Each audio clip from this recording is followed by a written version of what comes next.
Gündem dışı ikinci söz, TRT'nin düzenlediği 23 Nisan etkinliğine Apazyalı çocukların katılımı konusunda söz isteyen Sakarya Milletvekili Engin Özkoç'a aittir. Buyurunuz Sayın Özkoç. Sayın Başkan, değerli milletvekili arkadaşlarım, ben Sakarya milletvekiliyim. 51 yaşındayım. Sakarya'da doğdum. Bu yaşıma kadar da Sakarya'da yaşadım. Sakarya'da 17 farklı dil konuşuluyor. 21 farklı kültürde insan yaşıyor. Benim atalarım Sakarya'ya bundan 136 yıl önce göçmüşler. Sakarya'da yerli halk manavlar, kabartaylar var, Lazlar var, Çerkezler var, Şapsıklar var, Gürcüler var, Çeçenler var. Adlarını saymaktan onur duyacağım. Daha birçok kültüre mensup, etnik kültüre mensup insanlar yaşıyorlar. Kürtler de var.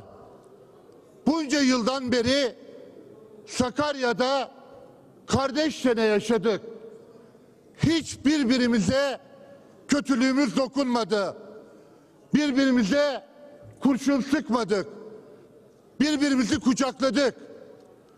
Atalarım göç ettiklerinde Karadeniz'e çılgın dalgalarına muhatap kılınıp yok olup kaybolduklarında ve Kocaeli'nin Kefken kıyılarına vurduklarında onlar oradan Sakarya'nın kıyılarına çıkıp Manav halkı tarafından ekmeklerinin yarısı ve yüreklerinin diğer yarısıyla karşılandılar.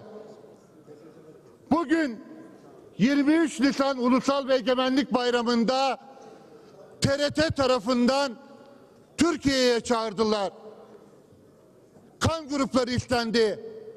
Uçak biletleri istendi. Buraya gelin, çocuklarımızla kucaklaşın dendi. Onlar da elbiselerini hazırladılar. Türkiye'ye gelmek istediler.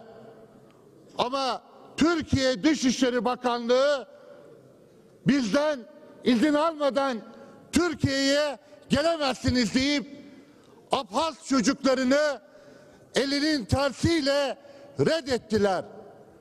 Ve Türkiye çocuklarıyla Abhaz çocuklarını kucaklaştırmadılar. Onları reddettiler.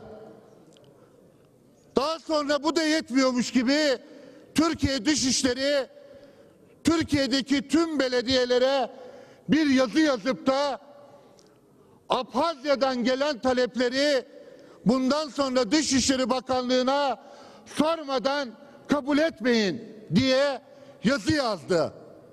Şimdi bu kürsüden size soruyorum.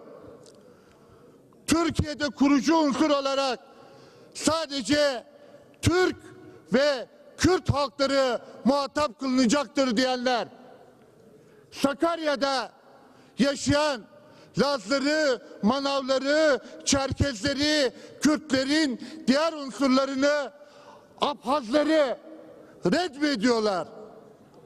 Abhaz çocuklarını, İsrailli çocukları burada kucaklayanlar, Abhaz çocuklarını reddediyorlar.